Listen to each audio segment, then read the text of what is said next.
Hi guys, welcome to another video. আমি সুপ্রিয় রয়েছি তোমাদের সঙ্গে। সাইয়ারা সিনেমার নায়কটা আহান পান্ডে। তোমরা অনেকেই সেই সিনেমাটা দেখে ফেলেছো এবং আহান পান্ডের একটা নতুন করে ভক্তকুল তৈরি হয়েছে। তো সেই সিনেমার আহান পান্ডের কথা আজকে আলোচনা করব। যে সাইয়ারা সিনেমাটা এসেছিল, আহান পান্ডে এবং অনিত পান্ডে অভিনীত, মানে হিউজ হিউজ ব্যবসা করে ফেলেছে ছবিটার। মানে তারা ভাবতেই পারেনি যে ছবিটা এত ব্যবসা করবে এই মন্দার বাজারে, যেখানে সালমান খান যেভাবে মানে বড় একটা কামব্যাক দিতে পারছেন না, ভালো সিনেমা আসা সত্ত্বেও ফ্লপ হয়ে যাচ্ছে। শাহরুখ খানের বিগত 4 বছর ধরে যেভাবে ফ্লপ গেছে, তারপরে সেভাবে আগের মতন একটা মানে ফিল্ম দেখা নিয়ে উৎসব সেলিব্রেট সেটা কিন্তু খুব একটা হয় না, কোথাও গিয়ে একটু কিন্তু ডাউন হয়েছে। কিন্তু এই সাইয়ারা সিনেমাটা অনেকে দেখে একটা কি বলবো সেলিব্রেট করেছে, একটা হলে ভিড় করে দর্শক দেখেছে। তো সেই সাইয়ারা সিনেমার নায়ক আহান পান্ডে কি পরবর্তী ছবি আসছে, সেটা কি সেটা নিয়ে আজকে আলোচনা করবো, এক্সপ্লেন করবো। তোমরা পুরো ভিডিওটা স্কিপ না করে দেখতে থাকো। তোমরা যদি ধরো, এখন অনেক রোম্যান্টিক হিরো কিন্তু আমাদের বলিউড কিংবা টলিউডে কিন্তু এসেছে। বলিউডে যদি ধরি, আশিকি টু এর নায়কটা আদিত্য রায় কাপুর এবং শান পিকচার্স না, সরি শান পিকচার্স নয়, টিপস টিপস টিপস বলে একটা প্রযোজনা সংস্থা আছে।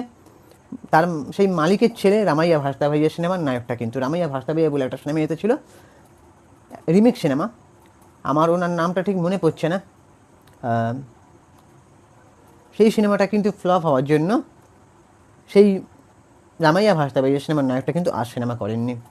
তিনি কোথাও গিয়ে একটা বাবার প্রযোজনা সংস্থার কাজ দেখাশোনা করেন। টিপস বড় একটা প্রযোজনা সংস্থা। তারপরে যদি ধরো আমির খানের ভাগনা ইমরান খান, সেও কিন্তু অনেক সিনেমা দিয়ে ট্রাই করেছিল, অনেক রোম্যান্টিক সিনেমা, তারপরে আরও অনেক সিনেমা দিয়ে চেষ্টা করেছিল, কিন্তু সেভাবে কিন্তু সে কোথাও একটা গিয়ে হারিয়ে গেছে। টলিউডেও যদি দেখো তুমি, অনেক নায়ক কিন্তু এসেছিল, সেভাবে কিন্তু চেষ্টা করতে পারেনি, চেষ্টা করেও ফল পায়নি। তারপরে তুমি যদি দেখো যে আগের জেনারেশনের যে নায়কগুলো, জিতেন্দ্রর কথা যদি ধরো, জিতেন্দ্র রায়ের ছেলে, মানে জিতেন্দ্র রায় বলছে, সরি, জিতেন্দ্র কাপুর, তুষার কাপুর, সেরকমভাবে কি বাবার মতন এতটা জনপ্রিয়তা পেয়েছে? অভিনয় করে ঠিকই, খুব বেছে বেছে কম ছবি করে, কিন্তু এতটা জনপ্রিয়তা নেই কিন্তু। তারপর অভিষেক বচ্চনের কথা যদি ধরো, ভালো অভিনেতা, চেষ্টা বহুবার সে করেছে, কিন্তু সেইভাবে কি অমিতাভ বচ্চনের মতন সাকসেস পেয়েছে? না। একমাত্র শাহরুখ খান, তার কোনো ফিল্মি ব্যাকগ্রাউন্ড না থাকা সত্ত্বেও সে বড় একটা জায়গা করে নিয়েছে। যার ডিডিএল যে সিনেমাটা, দিলওয়ালে দুলহানিয়া লে যায়েঙ্গে, সিনেমাটা অনেকেই জানে না যে এই সিনেমাটা মানে কত 12 বছর ধরে মনে হয় সিনেমাটা চলেছিল, যার জন্য আজকে Shahrukh Khan number one king. বা শাহরুখ খান এত মানে কি বলবো, তাকে রিচেস্ট অ্যাক্টর বলা হয় কেন?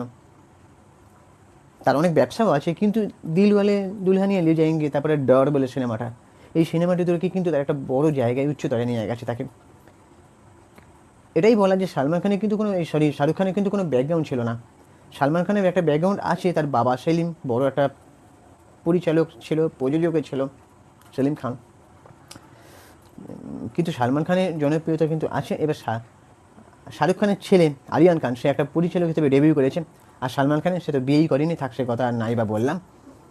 সো এই যে অনেকে রোমান্টিক সিনেমা দিয়ে ট্রাই করে, তারপরে কিন্তু গিয়ে অনেকেই হারিয়ে গেছে, তারা পরের ছবি সেভাবে সাকসেস পায় না, তারপরে আরও চেষ্টা করা হয় তাকে দিয়ে, সেভাবে সাকসেস পায় না বলে অনেক প্রযোজনা সংস্থারা তাদের দিক থেকে মুখ ফিরিয়ে নেয়, তাই না? কিন্তু এখানে আহান পান্ডে একটা অন্য উদ্যোগ নিয়েছেন, কারণ আহান পান্ডে ভালো করেই জানে যে এখনকার দিনে যদি একটা সাইয়ারা দিয়ে বক্স অফিস মাতিয়ে দেওয়া যায়, সেটা করেই যে মানে বিরাট বড় কিছু করে ফেললাম, সেটা কিন্তু নয়, একেবারেই নয়। আজকে টাইগার শ্রফ যে ছবিগুলো করছে, খুব কি হিউজ ব্যবসা দিচ্ছে তা কিন্তু নয়। যেরকমভাবে মানে সালমান খান বজরঙ্গি ভাইজান দিয়ে মানে একটা হইচই ফেলে দিয়েছিল, বিরাট ব্যবসা, দাবাং। তারপরে শাহরুখ খান জওয়ান পাঠান দিয়ে, সেরকম কিন্তু করতে পারছে না, কারণ টাইগার সব কোথাও একটা একই টাইপ চরিত্র করে যাচ্ছে, ভুল খাওয়া, অ্যাকশান, কিন্তু একটা নতুনত্ব কোথাও কিছু আনতে পারছে না। তো এবারে আহান পান্ডে সে পরবর্তী একটা লুক দেখলাম, মানে একটা অন্যরকম লুক, মানে পুরোটাই ওই সাইয়ারা লুকের থেকে আলাদা। সে মনে হয় পরবর্তী অ্যাকশান হিসেবে শুরু করতে যাচ্ছে, অ্যাকশান ফিল্ম হিসাবে। তো সিনেমার শুরুতে এইরকমভাবে এক্সপেরিমেন্ট করছে সে, এটাকে সাধুবাদ জানাতে হয়। হয়তো কোনো ডিরেক্টর বা প্রডিউসার তাকে লঞ্চ করতে চাইছে, কিন্তু সে যে সেই উদ্যোগটা নিচ্ছে, মানে পরবর্তী ছবি আবার একটা টাইপ কাস্ট করে যাচ্ছে, মানে রিপিটেড, মানে একই রকম রোম্যান্টিক সিনেমা, একটা রোম্যান্টিক সিনেমা চললো মানে আবার আর একটা রোম্যান্টিক সিনেমা হবে না, নতুন একটা কিছু ট্রাই করতে হবে। কারণ এখন সেই সময়টা নেই যেভাবে শাহরুখ খান, সালমান খান আগে সিনেমা করতেন, বুমবাদা, তারপরে আরও যারা যে সময়। এখন একটা কম্পিটিটরের মার্কেট হয়ে, মানে তোমার উল্টো দিকে তুমি যাই করবে, তোমার উল্টো দিকে প্রচুর কম্পিটিটার তুমি প্রচুর কম্পিটিটার পাবে, ঠিক আছে? মানে তুমি তোমার যে কাজটাই তুমি করতে যাবে বা বড় কিছু করার চিন্তা ভাবনা করবে, সেখানে কিন্তু তুমি দেখবে না যে তোমার কোনো কম্পিটিটর নেই, বা এই কাজটা তুমি প্রথম করছো, বা তোমার একটা ফাঁকা মাঠ ছাড়া আছে, তুমি একাই সেখানে গোল দিতে পারবে, তুমি একাই সেঞ্চুরি মারতে পারবে, তোমার জন্য পুরস্কার এবং সাকসেস সবাই তোমার জন্য এনে দেবে। কিন্তু না, কেউ কারোর জায়গা ছাড়ে না, তোমার জন্য ফাঁকা মাঠ কেউ ছাড়বে না। এখন কম্পিটিশনটা এতটাই মানে জনসংখ্যা বেশি। সেই কারণেই বলছি এখন ফিল্ম ইন্ডাস্ট্রিতে ঢোকা না সহজ হলেও মানে সেটাকে ধরে রাখা কিন্তু কঠিন। আহান পান্ডে, ওর যে মুখে একটা মিষ্ট ভাব আছে, অনিত পাড্ডা এবং আহান পান্ডে, মানে ওটাকে যদি কোনো ডিরেক্টর বা প্রডিউসার ভাবে যে এদেরকে জুটি করে আরও একটা সিনেমা বানাতেই পারে, কিন্তু কোথাও একটা গ্যাপিং দিতে হবে। আহান পান্ডেটা অন্য কিছু, দেখো আমাদের এখানে না বলিউড বা টলিউড সব জায়গাতেই না নারী কেন্দ্রিক ছবি কিন্তু খুব কম হয়। কোনো নায়ক কেন্দ্রিক ছবি তো হয়, তো হিরো কেন্দ্রিক ছবি, সেই হিরো কেন্দ্রিক ছবিতে কিন্তু একটা কোনো নায়িকা নিয়ে নিলে সেই ছবির গল্প যদি ভালো, সেটা কিন্তু হিট হয়ে যাবে। সেটা কিন্তু নায়িকা ফ্যাক্টর করে না, ঠিক আছে? খুব কম হয় সেটা। অনিত পাড্ডাকেও লোক দেখতে চাইছে, কিন্তু অনিত পাড্ডাকে ঠিক করতে হবে অন্য কোনো নায়কের সঙ্গে অভিনয় করা।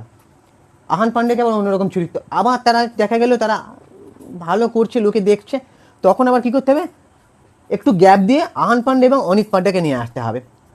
এই যে গ্যাপিংটাতে না মানুষের ইন্টারেস্টটা বাড়বে। কিন্তু আমাদের টলিউডও কিন্তু এরকম সেম ভুল অনেক করেছে, একই নায়িকাকে নিয়ে একইভাবে রিপিটেড কাস্ট, এটাকে বলে রিপিটেড কাস্ট। যেরকম দেবদা এখন হৃদিকাকেই পরপর ছবিতে নিচ্ছে, যদি একঘেয়ে হয়ে যায় না ব্যাপারটা, কেউ দেখতে চাইবে না। কিছু জুটি যখন লোকের কাছে পছন্দ হয়ে যায়, তখন সেই জুটিটাকে একটু মানে সাসপেন্স ধরে রাখতে হয়, দর্শকের মধ্যে আগ্রহ তৈরি করতে হয়।